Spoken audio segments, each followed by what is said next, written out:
oportunidade que Deus dá.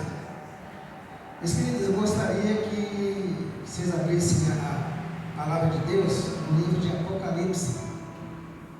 Apocalipse. Deus é bom. Glória! Jesus. Deus é muito bom. Amém? Apocalipse, capítulo 1. Pastor, qual que é o tempo que eu tenho? 20 minutos, 30?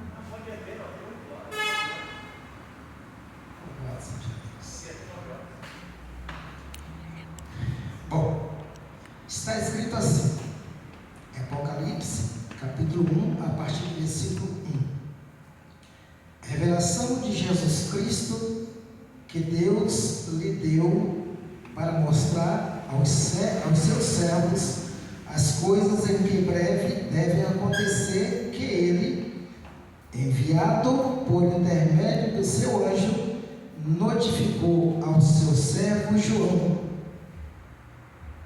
o qual atestou a palavra de Deus e o testemunho de Jesus Cristo quanto a tudo o que viu.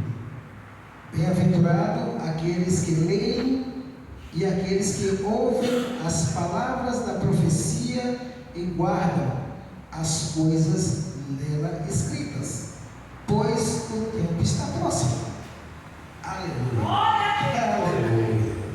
Aleluia! Nessa passagem está destacada o nome de João, que todos conhecem, o apóstolo João.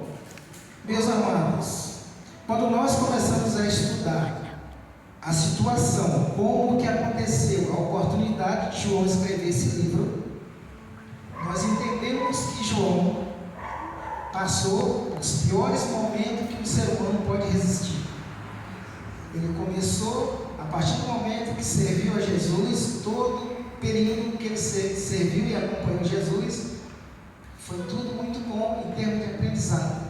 Só que Deus tinha um propósito na vida de João, que era algo muito profundo. Não era simplesmente uma pequena revelação, era uma grande revelação, que é o que está escrito no livro de Apocalipse. Mas para isso, ele teve que se despojar de tudo que é qualidade de vida. João foi como prisioneiro para a ilha de Patmos. Exatamente ali ele teve essa revelação, esse conhecimento a ponto de nos trazer esse ensinamento. E aí você pergunta, o que é que eu tenho a ver com isso? Nós buscamos incessantemente a intimidade com o Senhor, para que tenhamos revelações do alto. Mas será que essa revelação vem simplesmente indo no quarto e orando? Da forma que está escrito em Mateus capítulo 6, versículo 6, entra no seu quarto em secreto e ora. Pelo que está escrito, pelo que nós entendemos, que tudo que passou João, para chegar a ter essa revelação do alto, ele precisou se despojar. Muitas das vezes a gente começa a perguntar e questionar a Deus, por que tanta dificuldade na minha vida? O que é que nós temos buscado? A revelação do Senhor? Se é a revelação do Senhor, nós temos que nos desprender dessas questões do dia a dia. Nós temos acordado nas madrugadas para orar, buscando ao Senhor. Meus amados, eu estou colocando essas menções, porque é o que Deus tem colocado na minha vida. Muitas coisas têm acontecido nos últimos dias, nos últimos meses na minha vida, mas porque Deus tem me cobrado demais. E aí, quando eu comecei a ler o livro de Apocalipse e comecei a entender quem escreveu, em que oportunidade, eu comecei a entender, se queremos ter intimidade com o Senhor, nós temos que de fato abrir mão dessas coisas mundanas. Louvado seja Deus. A palavra de Deus diz, Mateus 6,33, buscai primeiro o reino de Deus, e as demais coisas vos serão acrescentadas. Será que de fato estamos buscando o reino de Deus, ou estamos buscando as coisas desse mundo? Louvado seja Deus. Deus tem colocado com muito rigor essa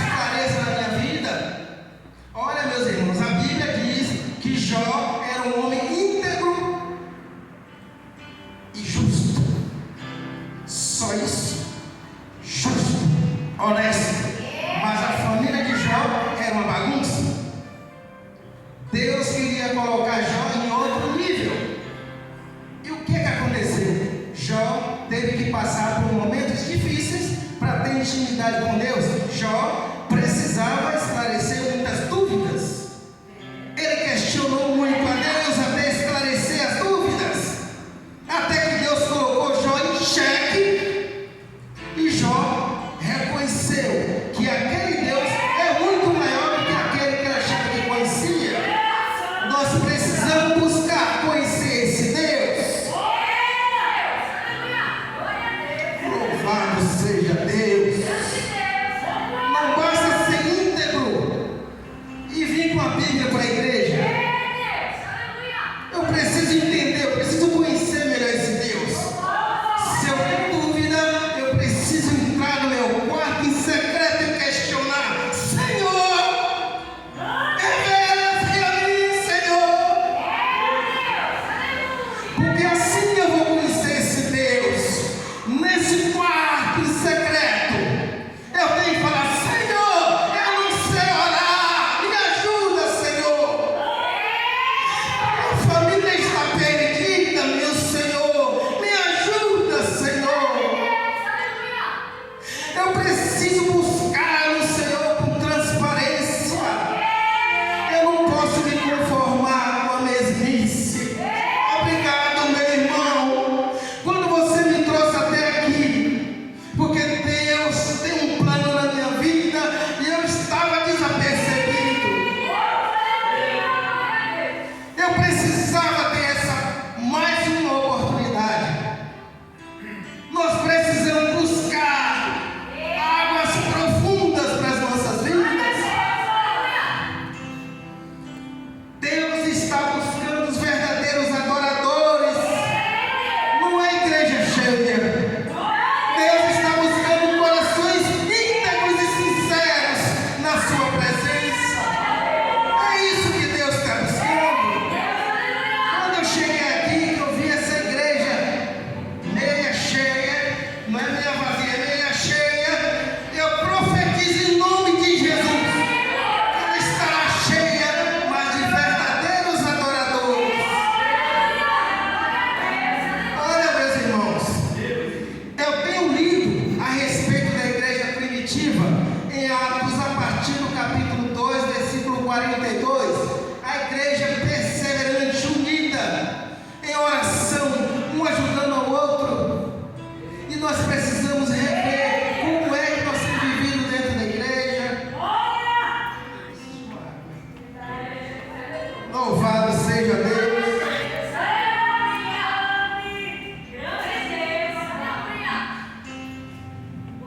Nós precisamos. Você sabe por quê que muitas das vezes nós temos dificuldade para ver alguém da família convertidos? É porque nós precisamos nos consertar a cada dia, para que possamos ter um testemunho verdadeiro, para que as pessoas tenham curiosidade e perguntar assim: que Deus é esse? Não basta evangelizar. Temos que evangelizar, porque é uma ordenança do Senhor íntimo, mas nós precisamos estar preocupados com o nosso testemunho. Muitas das vezes as famílias não querem, não aceitam quando falam que vir à igreja, as pessoas olham e riem, mas precisamos entender por que está acontecendo isso. Aleluia, aleluia. Então, olha, meus irmãos, o que João passou para ter essa revelação foi algo que o humano normal não resiste.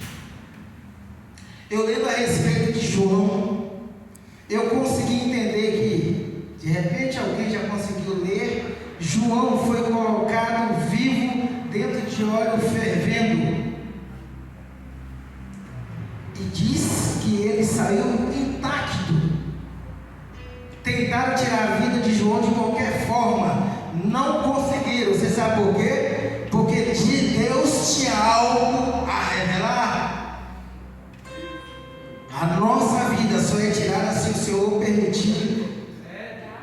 Deus manteve a vida de João até que tivesse toda essa revelação, o livro de Apocalipse. Então, meus queridos, a nossa vida jamais será ceifada enquanto os planos de Deus não se cumprirem na nossa vida. Quando o inimigo tentou, ameaçou a questão de Jó, Deus falou o seguinte: você pode fazer de tudo, mas não tire a vida de Jó. Sabe por quê? Porque Deus tinha plano na vida de Jó. Deus queria colocar Jó em outro patamar. Quando a gente lê no livro de Jó, no capítulo 42, Jó fala assim: olha, eu conhecia Deus de ouvir falar. Verdade, meus irmãos? Ouvi-o falar, mas não tinha intimidade. Então, se queremos conhecer, nós precisamos nos dispor para que Deus nos coloque no cativeiro que for preciso. Aí você fala assim: meu irmão, você está louco, torão. Olha, queridos, Deus tinha um plano na vida de Moisés, mas para começar o projeto na vida de Moisés, Deus tirou Moisés do bem bom, da vida da riqueza, e levou para o deserto por 40 anos. Você sabe para quê? Para Moisés ter de fato um encontro com Deus na sarça ardente. Então nós precisamos entender: se algo parece estranho na nossa vida, se uma dificuldade se mantém na nossa vida por um determinado tempo, nós precisamos buscar no Senhor qual é o propósito. Não é porque, é para que, Senhor? Para que eu estou passando por toda essa dificuldade? Meus queridos, Jó, durante todo o período de todo o sofrimento, ele teve a oportunidade de conhecer Deus de verdade, mas passando por momentos difíceis, momento que os amigos olhavam e falavam assim: você está em pecado. Então nós temos que pensar sobre nossa vida e questionar Deus. Hoje, em vários momentos, os irmãos colocaram aqui a questão de orar ao Senhor, de buscar no Senhor o entendimento. O que está acontecendo na minha vida, Senhor? Nós não podemos simplesmente ficar sem saber o que está acontecendo. Nós temos que entrar no nosso quarto, rasgar o nosso coração e perguntar assim: Senhor, qual que é o propósito? Qual que é o propósito?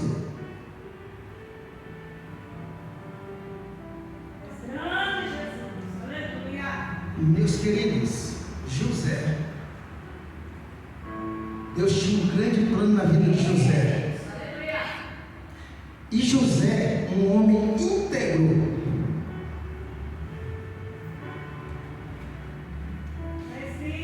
um homem temente a Deus, ficou 2 anos na prisão. Ele poderia simplesmente abrir mão desse Deus e falar assim: não esqueceu de mim? Mas na verdade, Deus tinha um plano e tinha um tempo determinado para aquela oportunidade surgir. Aleluia. Sabe por quê? Se José forçasse para obter a bênção antecipada, ele seria simplesmente, de repente, um mordomo.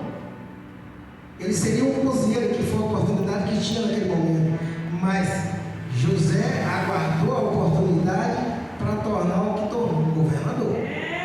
Então nós precisamos levar em consideração o tempo que Deus estabeleceu.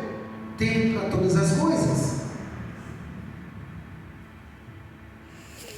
Louvado seja Deus. Louvado seja Deus. Ser crente não é fácil. Ser crente não é fácil, porque nós precisamos aprender a perseverar na presença do Senhor. Ele é o nosso Senhor e o nosso Salvador. Ele quer o melhor para nós. Alguém de repente fala assim: mas peraí, mas cativeiro é bom? Deserto é bom? Desemprego é bom? Doença é bom? Eu afirmo que sim. É a escola de Deus, é o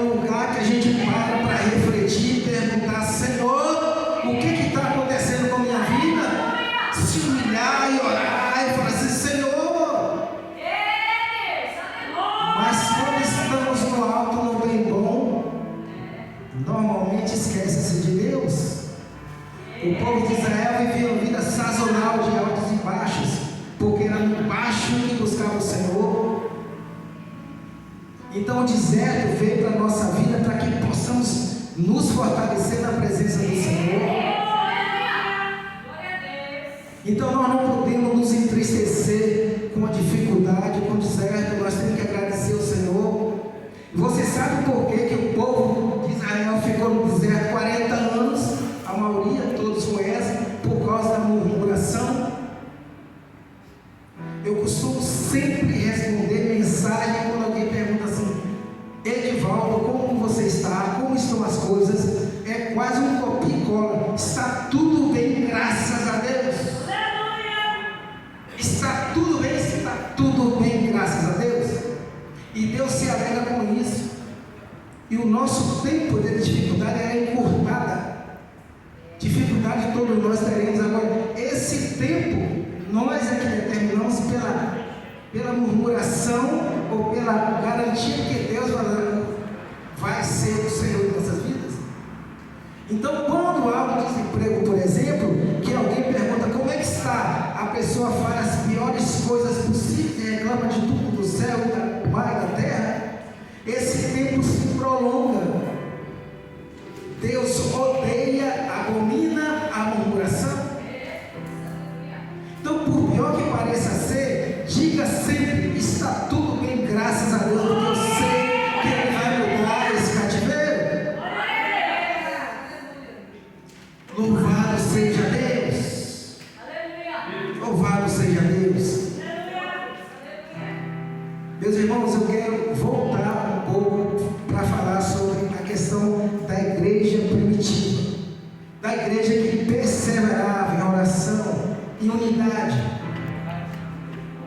Quando alguém chegar para você, meu bem, para reclamar de qualquer coisa, fala o seguinte: vamos sentar para orar. Ainda tem 10 minutos. No livro de Gênesis, lá no capítulo 3, a origem do pecado. Escuta bem.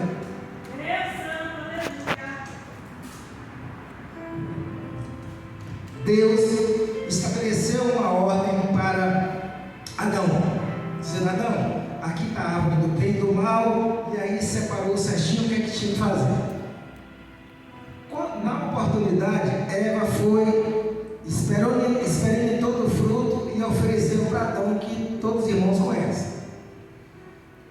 Agora, o mais interessante, o mais importante e sério de tudo isso é que quando Deus vem para o jardim para pedir prestação de conta do que aconteceu, Ele pergunta para Adão: o que aconteceu, Adão?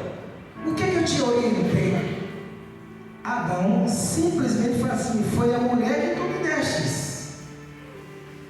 E aí, quando vai para a mulher, ela fala assim: não fui eu, foi a cobra.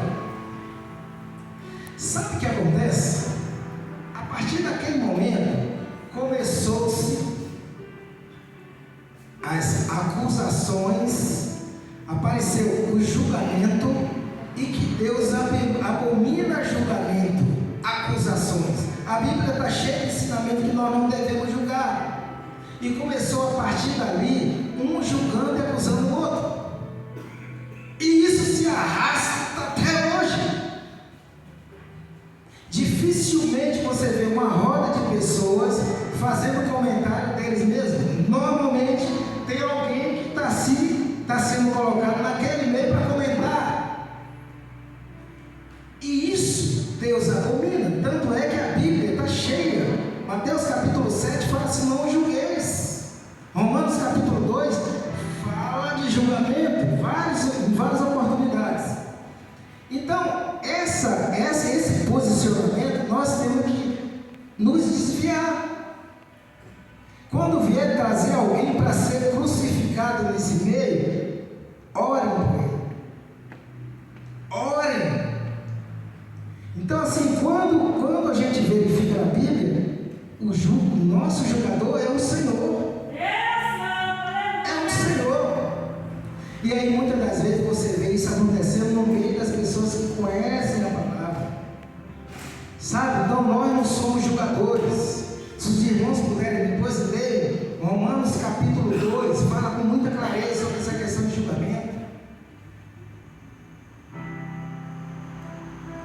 que temer ao Senhor. Esse temor está relacionado a obedecer, a reverenciar o Senhor. E aí muitas das vezes a gente não obtém as bênçãos porque nós estamos sendo desobedientes. Eu queria deixar esse recado para a igreja, essa questão de nós poder estar buscando mais ao Senhor, mas tomando cuidado realmente de estar em obediência. A Bíblia tem muitas promessas de bênçãos com base na obediência. Então precisamos estar vigilantes para que Deus venha realmente nos abençoar. Amém? Amém. Eu louvo a Deus pela oportunidade. E como eu aprendi, estou aprendendo a cada dia com essa palavra. Que possa servir para os irmãos, que possa servir de orientação no dia a dia.